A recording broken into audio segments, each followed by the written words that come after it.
All right, ladies, welcome to this episode of the She is Extraordinary podcast. I am here with my good friend, Byrd Bergeron. And see, right before I went on, I said, how do you say your last name? And I forgot it. But Byrd is the founder and owner of the Travel Byrds. And that is a very unique travel agency. And so I am excited to share with you Byrd, her expertise, her story, and we're going to be talking about how important vacations are. They really need to be prioritized. So let's say hey to Byrd. Hi, Judy. Thanks so much for having me. I really appreciate it. And you were not the only one. I grew up in Louisiana where Bergeron is basically Smith or Jones. So I never knew it was weird. I moved to Ohio and everyone thinks it's very exotic. You never knew how exotic you were, huh? Well, Byrd is, she and I met when I and my twin sister were doing an event, She's Unstoppable Live conference. And Byrd at the time was an executive of a very big company. And I want to right now, before we even jump in to talk about the travel aspect and how she has grown this beautiful business of hers, I want you to get a feel for Byrd's background and what led her to do what she's doing right now. So how about you give us a snapshot view of life before the Travel Byrds? The life was still very travel heavy, as I'm sure you remember. But so I was actually working for Zillow, the real estate portal, for those of you unfamiliar. Every realtor out there, don't roll your eyes just yet. I promise it's an amazing company. I really loved my time with Zillow, and I worked for a branch of Zillow called Loop, which was their transaction management branch. And I basically handled our relationship with any of the big franchises. So think, Remax, Century 21, Caldwell Banker, all of those guys. And I had the pleasure of basically traveling to all of their conferences and speaking on Zillow's behalf. So I had a lot of fun doing that, but I was definitely on the road all the time.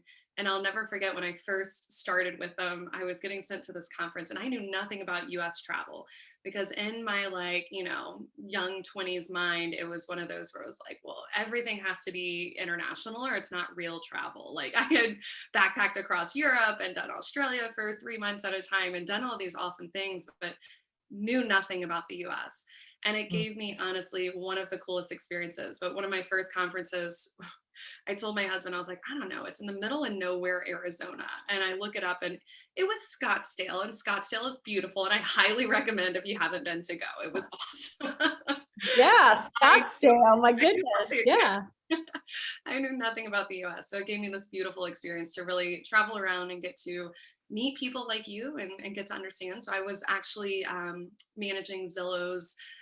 We have a special group that's just for women within Zillow that's just helping support employees in whatever ways they need and kind of raise that voice when we weren't supported. So that's how we got involved with She's Unstoppable. And it was fantastic. Well, we were so blessed to have you and have Zillow along. And I'll be honest, as I work with clients, it's like we tend to have a love-hate relationship with Zillow, but that's why I love to hear someone like you who I trust and adore say that it's a good company. So yay. Okay, great. That gives me a better feel for it. But okay, so here you are, you're traveling. You're obviously an executive with Zillow. I mean, not everybody that works there is able to travel. That's reserved for the elite. So what happened to get you from there to entrepreneurialism? So my daughter was born in 2019 and, I was hitting my mid 30s and I'm like, I was kind of just really wanting something of my own. And it started as like, let's just buy a franchise and literally let's just pick one and go with it. So my husband and I started looking at different, which is such a terrible business model. My husband and I started looking at like, well, what would make sense for us? And I mean, we looked at everything from fast food to car rentals to, I mean, we were all across the board. Oh, wait, you're talking about franchises, not even travel, just franchises. Just a franchise. I just wanted a business. Like I just wanted a business. And I was like, well, they just give you one if you buy a franchise. Gotcha. I mean, it was just one of those where we were on the hunt for like 3 or 4 months and went through every terrible franchise pitch you could ever think of. And my husband's an ex-veteran, and there was a franchise called Dream Vacations that franchises out travel agencies. And that's where we started. I very quickly realized that I am not a franchise person, and that was a $10,000 mistake my husband will never let me forget. But Oh, it worked gosh. out for the best. It worked out for the best in the end. But yeah, so we bought it when she was 3 months old, and our journey began. So tell us, just even, so you plunked down $10,000. You started to go down that route. What happened? Um, with the franchise model, I think what it was that I really didn't anticipate was I had a much stronger vision of who my ideal client was and who I really wanted to work with than I knew when I purchased the franchise, right? And it hit me like a ton of bricks within like week one. Mm. Their marketing just didn't talk to that person. Their marketing spoke to a very different person, and that's just not going to be a successful business. Like we all know that, right? So you get on their website and it'd be like these scrolling banner ads. I'm like, I have a headache. Like this is not, I I can't do could this. totally picture what you're saying. And I jump off of those types of websites. Yes, and I tried so hard in the beginning to like make it work and be like, it's fine, like it'll work, whatever. So it was about 6 months in that I was like, the pandemic was not fantastic for a travel agency. But I will say it gave me the beauty once I was able to breathe and got everything canceled and everybody was taken care of. The beauty to take a step back and say, like, well, I don't have any bookings right now. Where do I want? Well, I didn't have as many bookings at the time. Like, where do I want to go with this? And if I'm going Mhm. to make a move, I better do it now, right? So it was honestly a beautiful silver lining to the experience. Awesome. And then, the Travel Birds was born, right? So I, as a business strategist, I love when you're saying I had a clear vision of who I wanted to work with. How did that come about? Was that from prior experience that you just knew kind of who you wanted to zero in on? Tell us about that. So I started November of 2019 prior to the pandemic. So we're talking 4 months. I sold $250,000 in travel by myself. That was a Wow. lot of travel going on. And essentially, it was all over the world. Like, I had a trip to Uganda. I had several trips to Thailand. I had trips to Europe. Like, it's just was hard because it was all over the place. And I was like, okay, I'm putting in hours and hours and hours. I had like 2 trips to Patagonia and they were back to back. And I'll never forget the second one came along and I'm like, that was so much easier. Like, it was so much easier than the first time around. What happened? So really getting the understanding of like, not only do I know who I want to work with now, but I knew a little bit more about where I wanted to work. That was super helpful. So the name is just because I'm super cheesy. And yes, I named my company after myself. Oh, no, it's so cute. It's so memorable. So I I think it's I enjoy it. I hope it terrific. works. I always said in college, if I ever had a bar, it'd be called the Bird Bath. So yeah, it's always cheesy. It's what I'm getting at. I like that too. I love that. Yeah, that was Okay. my retirement project. I love it. Well, you see, it's so funny in today's Thriver Thursday live that I did. I was talking about how the visionary, you have these big plans, and ultimately the goal is to step away so that you're not the one working in the business all the time. So that will open you up to be able to explore other opportunities like the bird bath and who knows what else, right? Absolutely. And that's the good thing about travel is, well, yes, it's a ton of work in the beginning to get up and going. Ideally, yeah, I want to take my kid and spend like a summer in France one year. Like I want to do all these things and it'll allow me that flexibility. And I think that's what really, I always had a passion for being on the road, but then I also see like having my kid, I want to be homeroom mom if I feel like being a homeroom mom. I And love that. I mean, every woman out there is probably like, yep, I want to be a homeroom mom if I want to be like, not that I have to be, I don't know that I have a passion for that, but I just want the option. No, you want options. I love it. Well, let's talk about, vacations. They're not a want to have. It's a really need to have. And talk to me. You mentioned some things you and I talked before the call about how in America, the stress, the anxiety, and the depression, we work too much. Talk about that. So basically, America is one of those countries. It is the number one industrialized country when it comes to the number of hours that we work per week, when it comes to the longevity before we retire. So we retire later in life than any other country out there. And then when it comes to the amount of vacation that people take, we have the least amount of vacation time, and that's time allotted by the company as well as time that we take. So like, it's not like the companies are out there saying you have all this time and we're just not taking it. It's twofold. Like we're not taking it and they're not necessarily giving it. I know my husband works for GE, and GE has unlimited vacation.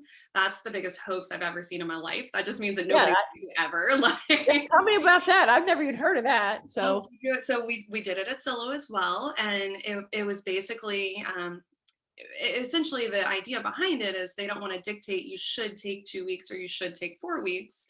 You can have unlimited vacation reasonably, right? And what I ended up finding is towards the end of the year, before I would always be like, well, I have 3 days left, when should I take them? Whereas that doesn't happen when you have unlimited vacation. gosh.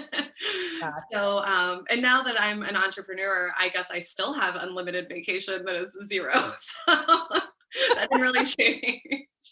Oh, wow. Well, talk to me about how, because we were talking about how vacations need to be plugged into your calendar. And for so many, and I don't care if you work for someone else, if you work for yourself, if you're an entrepreneur, or if you're both, that can feel impossible. Like, what? I can actually look at my calendar and plan it. But yes, ladies, you can and you should. So, what are your thoughts in that regard? Like, how important is it? Why do we really need to break away? So people tend to fall into two buckets. You either fall into like the burnout bucket. We all know the burnout bucket very well, right? It's I'm stressed, I'm crying, this is too much. Like, oh, I just don't feel excited.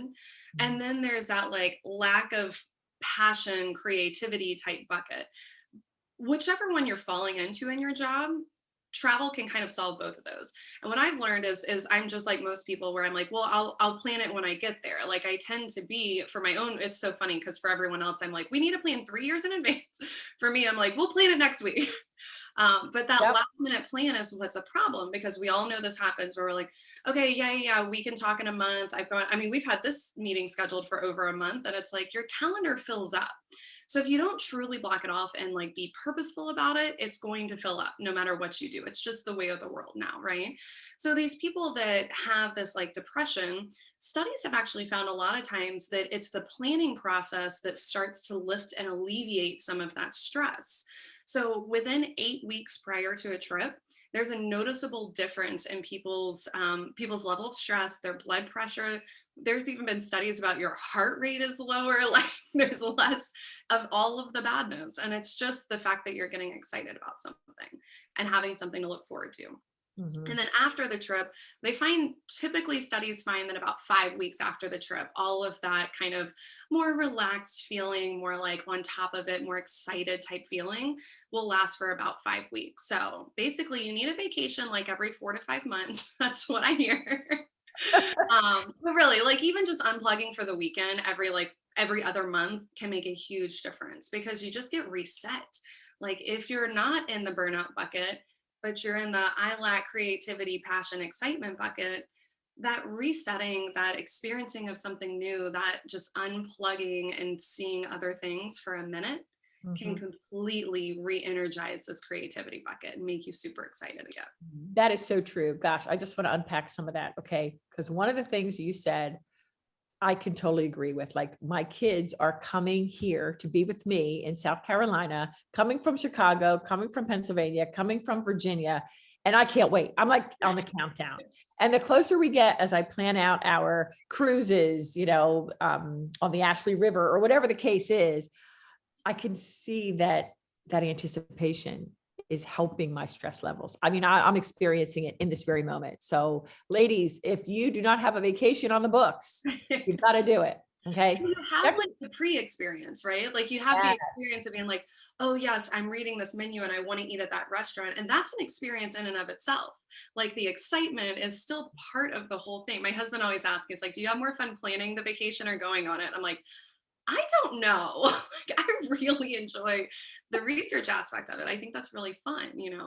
That It's is so true. That is so true. And especially, with a little one, I know when when I used to take vacations with the kids, sometimes I'd come back and I'd say, I need a vacation from my vacation. So yes.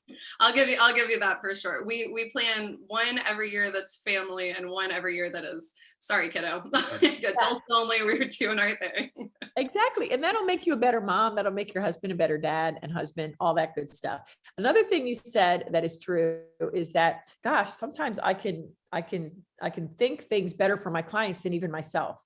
And I think for me too, like sometimes if you have writer's block, just as an example, but I listen to somebody else, they tell me kind of what the brand's all about. I go, okay, all of a sudden my messaging ideas go out. And somehow with me, sometimes I get stuck. So I love that you were honest and said, well, sometimes even with me, like I do for others, and I don't even see it for myself. So ladies, that I always like to find those moments and call out the fact that we need to give ourselves grace. Absolutely. Absolutely. It's so hard to sometimes too, because you just want to be like, your to-do list is a million miles long. And I don't like these people that tell me they get to inbox zero. I don't understand those. What is inbox zero? Like there's never been a time in my life where I didn't have like 500 things to do.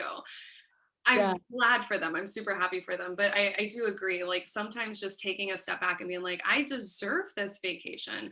I've put in my 10 to 12-hour days and I've done the work and it's my time. And knowing that, so maybe you don't feel that way this second, but saying like, okay, in the fall, I will feel that way because here's my goals that I'm setting up prior to my vacation in September.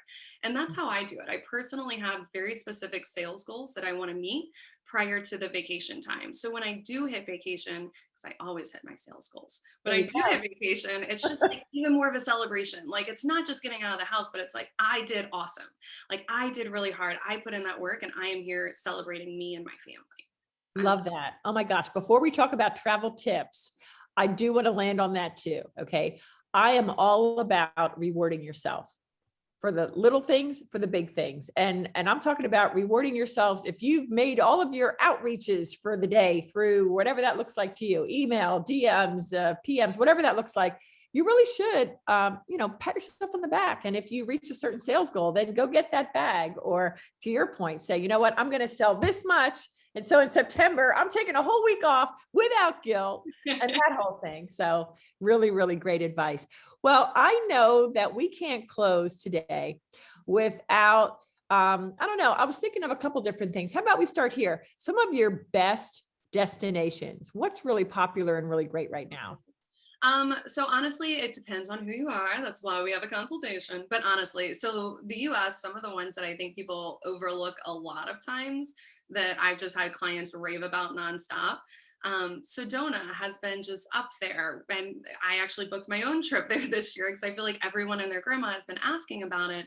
And it was just one of those where no one really talked about it in years past. It's a really nice place to feel like you're in a completely different world, right? Like the giant red, beautiful rocks everywhere.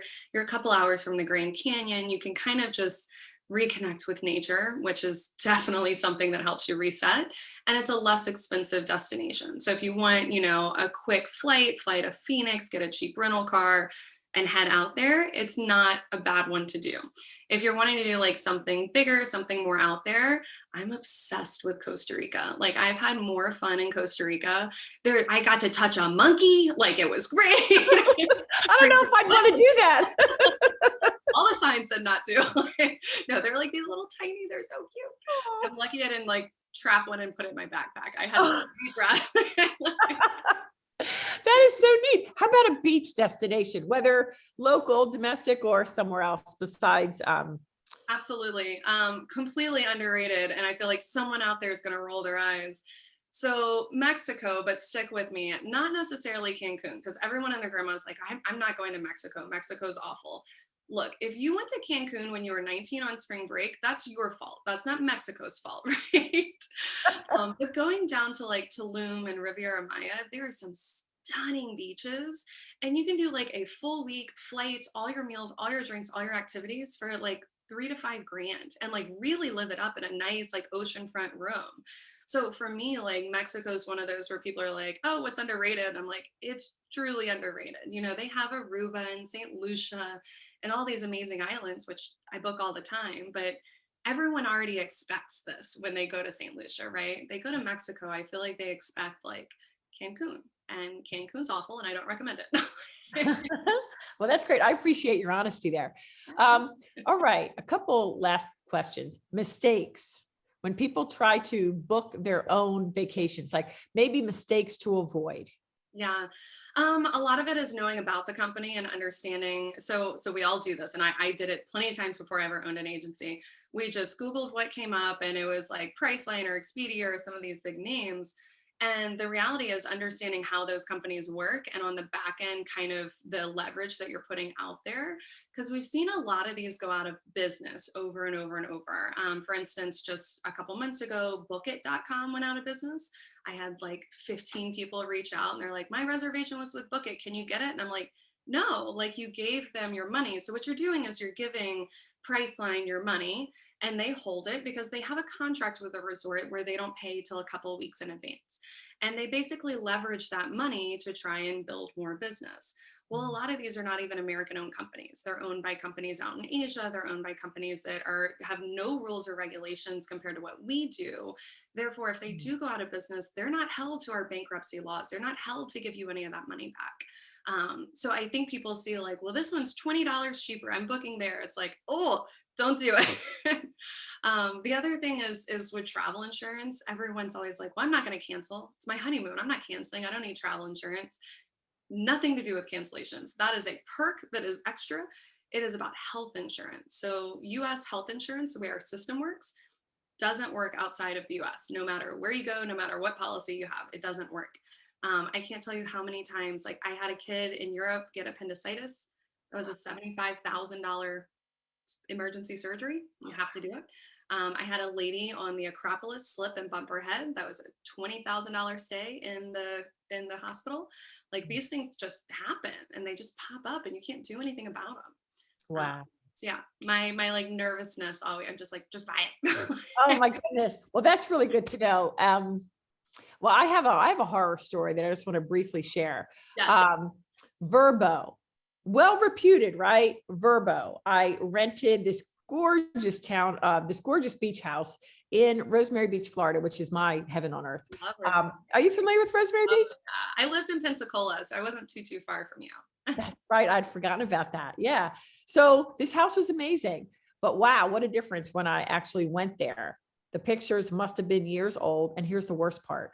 The home was owned by a property management company that had 120 other multi-million-dollar homes. And they really didn't give a crap if my experience was what I thought it would be. People were going to keep booking it anyway, because they have the marketing photos. Yeah. So word to the wise there. I really see the value. Hard. Yeah. I did one for my honeymoon in Barcelona, and the guy just didn't show up for like, I think we sat out on the street the day we got there for like 6 or 7 hours with like all of our luggage, just waiting for this guy to show up. And I'm like, oh gosh. Wow. Yeah. See, that's where, the older you get, the wiser you get, we hope. And that's where I see how your services are absolutely invaluable. So, well, listen, I have no doubt that there's going to be some ladies listening. They're going to want to reach out to you. Where can they best find you? So you're welcome to email me. It's Byrd, BYRD @travelbyrds.com. You can also follow us on Facebook. It's just the Travel Byrds. You can search for us. We're the only one out there. So, but yeah, feel free to reach out. I actually have a team of 20 that work under me. So each advisor kind of specializes in a different area, a different niche market. So we're ensuring that you're actually served by an actual expert. We can't all be experts in the whole world. So we kind of split up the world and go from there. So yeah, we'd love to help. That is beautiful. Congrats on all your success. All right. My last question, and this is a real important one. This is called the She Is Extraordinary podcast. So I would love for you to kind of tell us who's an extraordinary woman in your life and what makes her extraordinary. In my life or celebrity wise, does it matter? I say celebrity. I'm thinking of somebody. Yeah. Somebody that you personally interacted with in some way. How's that? Got it. So honestly, my college roommate is one of those that has just like always been around in my life. When I met her, it was one of the first times I met her was freshman year, and she was more reserved, and it was definitely not like sparks at first sight type situation. I was like, we got to know each other and I just fell in love with her. And I think the biggest thing was she doesn't get very stressed by things. When you say like give someone grace, like I would come home, I lived with her all throughout college and grad school, and I would come home and I'd be like stressed about some stupid test in my MBA class. And she's just like, it's just fine. Like if you would have studied, you just need to sit down and study and it's going to be okay. And like the conversations are always calm. She's a kindergarten teacher now, which is something I could not handle ever. I couldn't either. And I think just having communications with her where I stress about, I mean, they're big things that you're supposed to stress about. But when I'm having a conversation with her, it just for some reason is one of those where I'm like, she is my Rosemary Beach. Like I let it all go, everything's gonna be okay type of person. And I think we all need that like calm presence in your life, right? Yeah, absolutely. I love that. Well, Byrd, thank you so much for your time today and for your words of wisdom. It's just a pleasure having you. So thank you again. This was fun. This was great. Thank you so much. I appreciate it. Absolutely. And ladies, listen, if you've enjoyed this episode, please be sure to reach out to Byrd. I know her heart it is to serve and help you. And if you've enjoyed this episode, please do leave a rating and a review. It really matters. And make sure you subscribe so you don't miss another episode. Thank you, ladies. We will see you next time.